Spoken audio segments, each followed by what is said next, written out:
ლევან, მოდი პატარა თამაშივით ვითამაშოთ ზაფხულთან დაკავშირებული საკითხების გარშემო. მოდი გავარკვევთ მითები და რეალობა. მე ვიტყვი მითს ან რეალობას და შენ მითხარი რაშია საქმე. დიდი სიამოვნებით, რა თქმა უნდა. გახდება სინამდვილე. უნდა შეძლო. მოსაზრება ნომერი 1. უკავშირდება მზისგან დამცავს, ნახეთ? SPF. უფრო მაღალი SPF-ი არ ნიშნავს უკეთეს დაცვას. ეს მითია თუ რეალობა? ეს არის რეალობა. ვიცი ხა გავიდა, არ ნიშნავს უფრო მაღალი SPF-ი, და ეს არის რეალობა. უფრო კარგ დაცვას. კი ბატონო. დერმატოლოგები ზოგადად გვირჩევენ SPF 30 ან უფრო მაღალი იმისთვის, რომ კანი დავიცვათ მზის ულტრაიფერული გამოსხივებისაგან. თუმცა ყველა SPF-ი ერთნაირად იცავს კანს. უბრალოდ რაც უფრო დაბალია SPF-ი, მით ნაკლები დროით გვიცავს. სწორედ ამიტომ ურჩევენ ექიმები 30 და უფრო მეტს. ხოლო უფრო ხანგრძლივად დაიცვას, ეს ნამდვილად საკმაოდ ხანგრძლივად მოარული როგორც ჩანს მითი იყო აქამდე რომ თითქოს რაც უფრო მაღალია, მით უფრო მაღალი დაცვა აქვს და საერთოდ ეს ხარისხია, მაგრამ არა დროშია გახანგრძლივებული. უბრალოდ უფრო დიდხანს შეგვიძლია ხელმეორე წასმის გარეშე დავყოთ მზეზე. ეს არის მთელი ფილოსოფია და მეც ახლახანს გავიგე სხვათა შორის და დაიმსხვრა ეს მითი. აქედან გამომდინარე ვასკვნი იმას, რომ ალბათ SPF 100-ის ყიდვას მიზანი ალბათ ნაკლებად ექნება, გარდა იმ შემთხვევისა, თუ არ ვიცი დილიდან დილამდე აპირებს ვინმე გარუჯვას უბრალოდ მზის გულზე ყოფნას. შემდეგი მითი, ან რეალობა არ ვიცი. მხოლოდ მზისგან დამცავი კრემი იცავს კიბოსგან. მითია თუ რეალობა ეს? რა თქმა უნდა, ეს არის მითი. კანის დაბერებისგან და კიბოსგან დაცვის სხვა გზებიც არსებობს. მაგალითად. აი ციკა.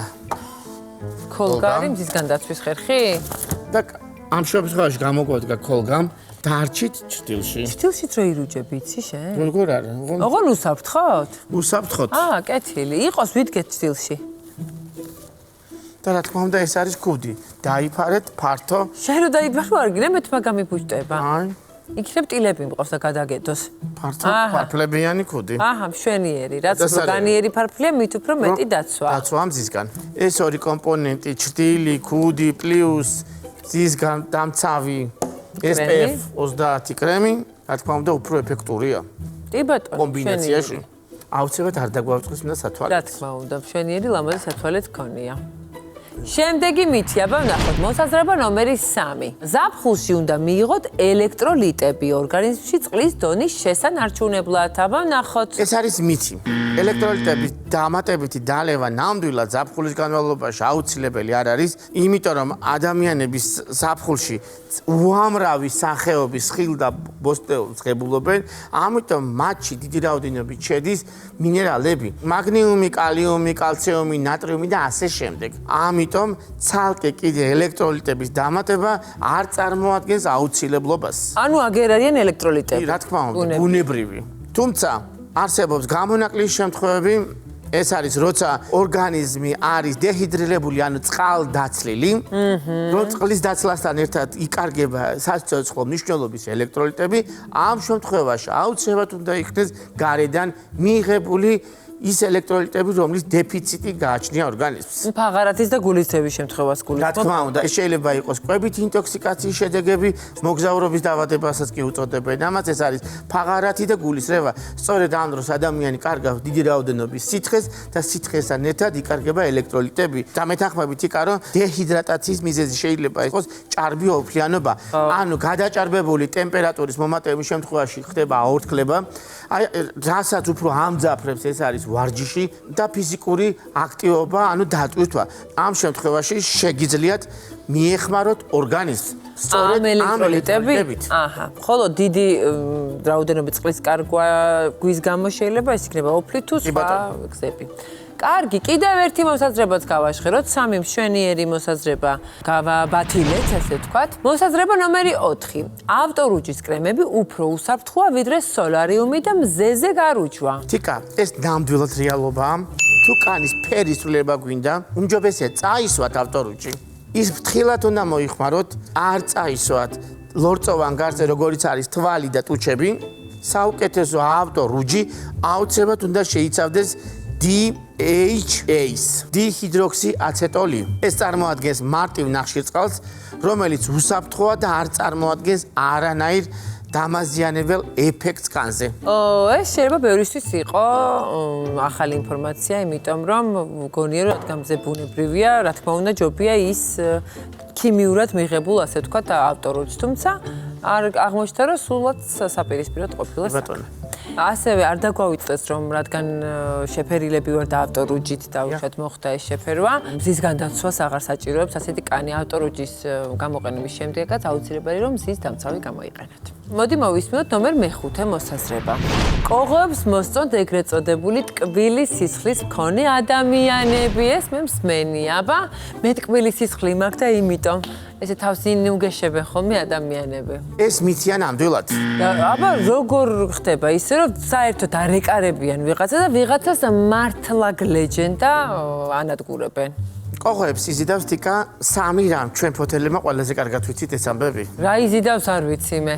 პირველი ეს არის ბიოლოგიური მიზეზი. კოღოები ადამიანებს გვარჩევენ ჩვენი სხეულის სუნის მიხედვით. და როგორი სუნი მოსწონთ მათ? ანუ უნდა მეწყინოს თუ უნდა გამეხარდეს? მათ იზიდავს ადამიანის ოფლის ქიმიური შემადგენლობა. ამ ყველაფერს ჩვენი გენეტიკა განსაზღვრავს და არ არის ჩვენზე დამოკიდებული. კაი, ანუ დავიბანე ხშირად არ შველის საქმე? არა, ეს არ შველის საქმე. რაც უფრო მეტ ნახშირორჟანგს გამოყოფს ადამიანი, უფრო მეტი კოღო ახვევია გარს. და დაისება. ჭარბა წარმოქმნილი ადამიანის ორგანიზმში ნახშირორჟანგი მიუთითებს მეტაბოლიზმის გაძლიერებაზე, მაგალითად თუ ორსულად არის ადამიანი, ან ვარჯიშობს უფრო მეტად და ინტენსიურად.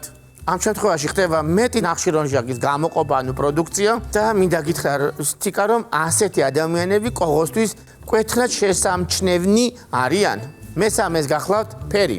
კოღოებს არ იზიდავს თეთრი, ლურჯი და მწვანე ფერი. მე მაგისტრის და სეგმენტები მან სამაგია რომ ანუ ამას შავიცო კოღო წავიდა. წავიდა. ამას შავიცო კოღო მოვიდა წითელი, შავი, სტაფილოსფერი, ნარინჯისფერი კოღო მოვიდა. რა სიძახი? გიგლიჯა კანი. ანუ დღეს მე არ მკბენენ ლევა, ნახე? დღეს მე არ მე მკბენენ. საერთოდ არ მკბენ, თეთრი მაცვია. ძალიან გამიკვირდა ახლა ეს ფერს ცნობს და ფერზე მოდის კოღო ან არ მოდის. რატომაც არა უხდება ზაფხულს ეს ფერები და ამ ფერებზე გავაკეთოთ აქცენტი. თუ კი გავდივართ საღამოს განსაკუთრებულად გარეთ, იმიტომ რომ კოღოები უფრო აქტიურობენ ასე დროს. რაც შეეხება სისხლის ჯგუფებს, აქ ყოფილა კიდე საკვანძო ახსნა. როგორც აღმოჩნდა, ტკბილი სისხლი და მწარე სისხლი არ არსებობს, უბრალოდ არსებობს უფრო მეტად პრიორიტეტული სისხლის ჯგუფები, რომელსაც ეტანებიან კოღოები. ასე მაგალითად, კვლევები დადასტურდა, რომ კოღოებს ძალიან უყვართ პირველი ჯგუფის სისხლი. ასე რომ პირველი ჯგუფის სისხლი თუ ამაყობდა იმით რომ კარგი მეტაბოლიზმი აქვს და კარგად ინელებს ხორცს, კოღოებს უყვარხართ სამაგიეროდ. და მეორე მესამე ჯგუფის სისხლი ნაკლებად იზიდავს კოღოებს. შემე რამდენი პირველი. შე როგორ აკბენენ მაშინ? კვლევებმა დაადასტურა ლევა. გამონაკლისი ხო არსებობენ კვლევები? მე ხან მკბენენ და ხან არა. გამონაკლისი ალბათ ის არის რომ ქიმიური შემადგენლობა არ გაქვს შენ ისეთი რაც კოღოებს ხიბლავ და არც ის ფერები გიყვარს რომელიც ასაცმელიც უყვართ. მომხიბლავია. ანუ გადარჩენილ ხარ უბრალოდ გემოვნების გამო. ეს არ ვიცოდი ნამდვილად. გემოვნების და გენეტიკური განწყობის გამო. კი წოდით თქვენ, რა საინტერესო იყო რა ამ მითების და რეალობების გაშლა და თქვენთან ერთად ხმამაღლა საუბარი.